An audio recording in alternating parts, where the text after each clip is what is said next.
12 வருஷம் கழிச்சு எங்களுடைய காலேஜ் அலுமினி ஃபங்க்ஷனுக்கு போயிருந்தேன். 100 வருஷம் பாரம்பரியம் மிக்க இந்த காலேஜில் படிச்சிருக்கேன்னு நினைக்கும்போது அவ்வளோ பெருமையாக இருக்குது. டிகிரி முடித்த பிறகு இப்போ தான் என்னுடைய பேட்ச்மேட்ஸ் மற்ற எல்லா ஃப்ரெண்ட்ஸையும் பார்க்குறேன். என்னுடைய ப்ரொஃபஸர்ஸ் ஃப்ரெண்ட்ஸ் எல்லாரும் அதே அன்போட பாண்டிங்கோட பேசும்போது காலேஜ்க்கே திரும்பி போன மாதிரியே ஒரு ஃபீலிங்காக இருந்துச்சு.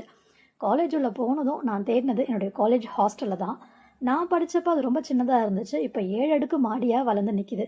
அதை பார்க்கும்போது திரும்பவும் காலேஜ் சேர்ந்து படிக்கலாம் போல தோணுச்சு. எல்லாமே மாறிடுச்சு. நாங்கள் உட்காந்து அரட்டடிச்ச ஸ்டோன் பெஞ்ச், கேன்டீன் எதுவுமே நாங்கள் பார்த்த மாதிரி இல்லை. இதுதான் ஃபஸ்ட் டைம் நடக்கிற அலுமினி மீட் நினைக்கிறேன். ஸோ 1950, 60 படித்த எல்லாருமே வந்திருந்தாங்க. அவங்க முகத்துலலாம் அவ்வளோ ஒரு சந்தோஷம்.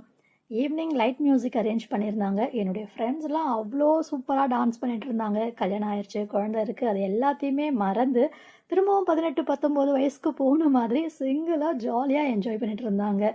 பிரியவே மனசு இல்லாமல் எல்லா மெமரிஸையும் மனசில் சுமந்துக்கிட்டு அதை அசைப்போட்டபடியே வீட்டுக்கு வந்து சேர்ந்தேன்.